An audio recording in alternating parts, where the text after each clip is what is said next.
తెలంగాణ రాజకీయాల్లో ఇప్పుడు అందరి దృష్టి రాజ్భవన్పైనే ఉంది. రాష్ట్ర మైనార్టీ సంక్షేమ శాఖ మంత్రి మొహమ్మద్ అజారుద్దీన్ మంత్రి పదవి ఇప్పుడు డైలమాలో పడింది.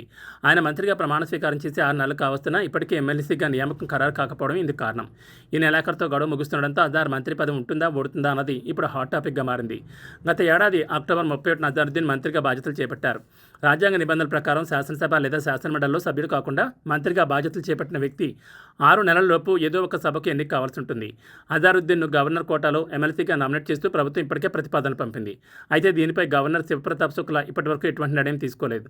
దీంతో మాజీ క్రికెటర్ రాజకీయ ఇన్నింగ్స్లో కీలకమైన డెడ్లైన్ దగ్గర పడుతోంది. ఈ సంక్షోభాన్ని నివారించేందుకు రాష్ట్ర ప్రభుత్వం తీవ్రంగా ప్రయత్నిస్తోంది. నిన్ననే రాష్ట్ర ప్రభుత్వ ప్రధాన కార్యదర్శి మరియు అడ్వకేట్ జనరల్ రాజ్భవన్లో గవర్నర్తో భేటీ అయ్యారు.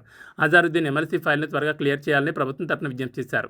ఇప్పటికే 4 సార్లు ప్రభుత్వం అప్పీల్ చేసినా గవర్నర్ నుంచి గ్రీన్ సిగ్నల్ రాలేదు. సుప్రీంకోర్టు కూడా ఈ విషయంలో గవర్నర్ నిర్ణయం తీసుకోవచ్చని గతంలోనే స్పష్టం చేసిన ఫైల్ పెండింగ్లో ఉండడం ఇప్పుడు చర్చనీయాంశంగా మారింది. ఒకవేళ ఈ నెల 30 లోపు గవర్నర్ ఆమోదముద్ర వేయకపోతే రాజ్యాంగం ప్రకారం అజారుద్దీన్ తన మంత్రి పదవికి రాజీనామా చేయాల్సి ఉంటుంది.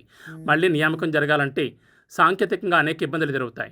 అజార్తో పాటు ప్రొఫెసర్ కోదండరాం నియామకం కూడా ఇదే పెండింగ్లో ఉండడంతో ప్రభుత్వం తదుపరి అడుగుపై ఉత్కంఠ నెలకొంది. రాజ్భవన్ నుంచి వచ్చే ఆ ఒక్క నిర్ణయం అజారుద్దీన్ రాజకీయ భవిష్యత్తును తేల్చనుంది. ప్రభుత్వం మళ్లీ కోర్టును ఆశ్రయిస్తుందా లేదా గవర్నర్ నిర్ణయం కోసం వెయిట్ చేస్తుందా చూడాలి.